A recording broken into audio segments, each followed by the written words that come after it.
Praise the Lord. இன்றைக்கும் கூட ஒரு அழகான ஒரு மோட்டிவேஷனல் வேர்ஸ் மூலமா அவங்க எல்லாரையும் சந்திக்கிறது எனக்கு மிகுந்த சந்தோஷம். சங்கீதம் 10ஆம் அதிகாரம் 18ஆம் வசனம்.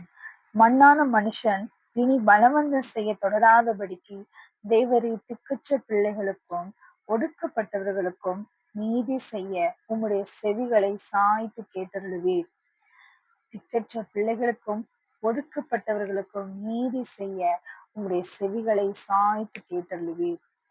இங்க யாரு திக்கற்றவங்களாக இருந்தாங்க, யாரு ஒடுக்கப்பட்டவங்களா இருந்தாங்க, யாரு மிகவும் ஏழையாக இருந்தாங்க, அவங்களுக்கு தேவன் எப்படி நீதி செய்தார் என்று நாம் இன்று பார்க்க போகிறோம்.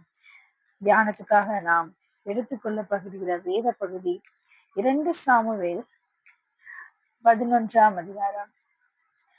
இங்க என்ன நடக்குது அப்படின்னு பாத்தீங்கன்னா, தாவீது ஒரு நாள் எல்லாரையும் போருக்கு அனுப்பி விட்டுட்டு அவர் மட்டும் தனியாக இருக்கிறார்.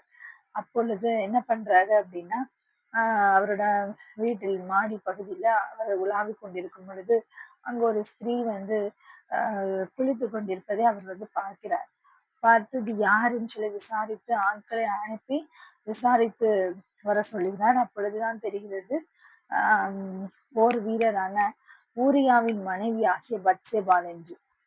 உடனே அவர் என்ன பண்ணுகிறார், அந்த பத்சேபாளை வரவழைத்து அந்த பத்சேபாளுடன் தவறுதலாக இருக்கிறார்.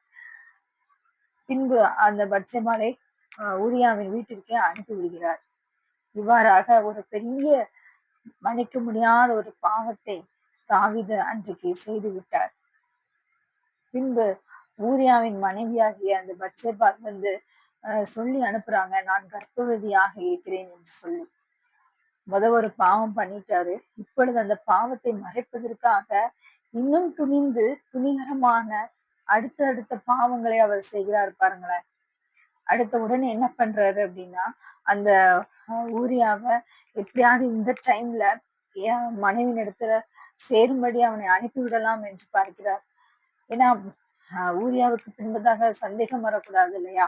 நான் போருக்கு செஞ்சிருந்தேனே, அந்த காலத்துல போருக்கு செஞ்சாங்கன்னா பல காலங்கள் அந்த போர்ல இருந்து அவங்க அதுக்கப்புறம் தான் வருவாங்க. அப்படியாக ஊரியாவை எப்படியாவது அனுப்பிவிடுன்னு சொல்லி அந்த ஊரியாவுக்கு அதிகமான மதுபானங்கள் எல்லாம் கொடுத்து அவரை எப்படியாவது அனுப்பிவிடலாம் என்று பார்க்கிறார். ஆனாலும் அவர் போகவில்லை. எங்க நாட்டுல சண்டை நடக்கும்போது நான் என்னோட வீட்டுக்கு போக முடியும் அப்படின்னு சொல்லி ராஜாவுக்கு முன்பதாக ஊரியா மிகவும் உத்தமமாய் நடந்து கொண்டார். அப்படி ஊரியா இங்க ராஜாவுடைய சமூகத்துல இருந்து விட்டார்.